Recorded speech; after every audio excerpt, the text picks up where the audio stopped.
સુરતમાં અકસ્માતની ઘટનામાં પ્રતિદિન વધારો થઈ રહ્યો છે ત્યારે અડાજણ વિસ્તારમાં ઇલેક્ટ્રિક સિટી બસે એક મોપેડને અડફેટે લીધું હતું, જેમાં મોપેડ ચાલક મહિલાનું ઘટના સ્થળે જ મોત નીપજ્યું હતું। અકસ્માતની ઘટના બાદ પોલીસે તાત્કાલિક બસ ડ્રાઈવરની ધરપકડ કરી કાયદેસરની કાર્યવાહી હાથ ધરી હતી, જેમાં હિટ એન્ડ રનનો ગુનો દાખલ કરી અડાજણ પોલીસે આરોપીને પકડી કાયદાનો પાઠ ભણાવી સરઘસ કાઢ્યો હતો। અત્રે ઉલ્લેખનીય છે કે દીકરીને સ્કૂલે મૂકી પરત ફરતી માતાને કાળરૂપી સિટી બસે અડફેટે લેતા મોત થયું હતું। મહિલાના મોતના પગલે બે દીકરીએ માતાની છત્રછાયા ગુમાવી હતી।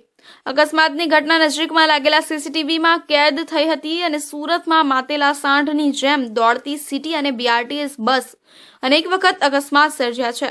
બસ ડ્રાઈવરો બેફામ બસ હંકારી નિર્દોષોને અડફેટે લેતા હોય છે, જેના કારણે અનેક વખત લોકોના મોત પણ થઈ ચૂક્યા છે। ત્યારે ફરી એક વખત બસ ડ્રાઈવરની બેદરકારીના કારણે એક મહિલાનું મોત થયું છે।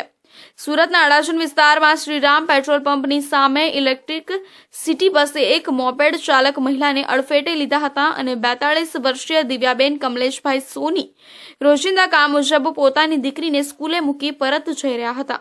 ત્યારે અકસ્માતની ઘટના બની હતી, જેમાં દિવ્યાબેનનું ઘટના સ્થળે જ મોત નીપજ્યું હતું।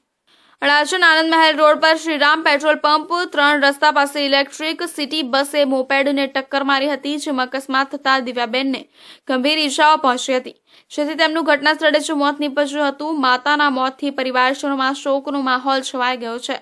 દિવ્યાબેનના પરિવારમાં બે દીકરી છે, જેમાં મોટી દીકરી પારુલ યુનિવર્સિટીમાં ડોક્ટરનો અભ્યાસ કરે છે અને તેમના પતિ પ્રાઇવેટ નોકરી કરે છે। દિવ્યાબેનના મોતથી પરિવારજનોના માથે આભ તૂટી પડ્યું છે। જોકે આ પહેલી વખત નથી કે સિટી અને બીઆરટીએસ બસના કારણે કોઈનો ભોગ લેવાયો હોય।